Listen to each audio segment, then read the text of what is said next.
Like I said, I hope to trade with him and then possibly get a knockout. You know, that's always what I want to do. But will I do it? I don't know. I can't guarantee that. So if not, yeah, take him down and work some ground and pound. Just the guys nowadays are so much. I've always said size matters. I said it way back in '96, and I was a big, strong heavyweight back in '96. But I was probably carrying around too much weight, and I've been wanting to go down to 205 for a long time. But the offers over in Japan for Pride, they kept coming in at heavyweight. I couldn't turn down fights, but I wanted to drop down for quite some time. You know, the guys are coming in 6'4", 260. You know, my frame's 6'1", and my best ideal weight is about 220. So you know, it just made sense for me to cut down to 205. And obviously, it's not going to be easier. I think 205 is probably the most stacked weight class out there, but I still think it gives me a better shot at winning. Oh, very special night.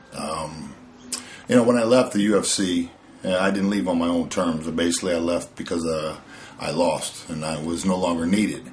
But the goal was always to get back in the UFC. It just took a lot longer than I anticipated because of the success of Pride. You know, there was no need for me to leave. They were treating me very well over there financially, and it was a good organization. But I really wanted to get back and fight for the American company in America, and being inducted to the Hall of Fame, very, very special night for me, especially being in Columbus, Ohio, my hometown.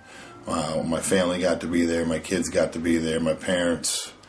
Just a great night. Other than actually competing, nothing can compare to getting in the ring and fighting. Nothing can compare to that kind of feelings and emotions. But other than that, that was the highlight of my athletic career.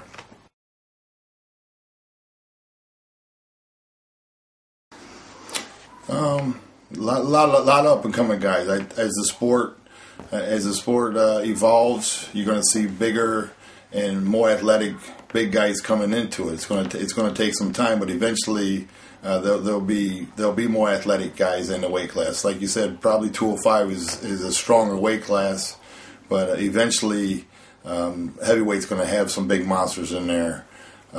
Brock, no doubt about it. When he came into the sport, I anticipated him being very hard to beat. As long as he did his homework and was willing to commit to learning the game with his frame and his dimensions and his skill, size, and strength, I anticipated him, you know, doing as good as he's done. And then obviously Frank Mir's a hell of a good fighter. Nogueira, great fighter, but you know maybe he's taking a lot of punishment. Maybe he's on the downslide. Chick Congo, very talented guy.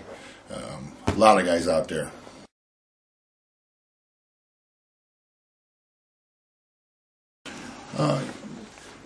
Yeah, I think Fedor pound for pound is the best heavyweight in the world out there. But my only concern for him, I respect him, and I think he's a very class act, great guy, and I consider him a friend. My only worry for him is his size as well. He's a small heavyweight, 6 foot tall, maybe 230 pounds. So he's going to run into the problem of maybe facing the much bigger, much stronger.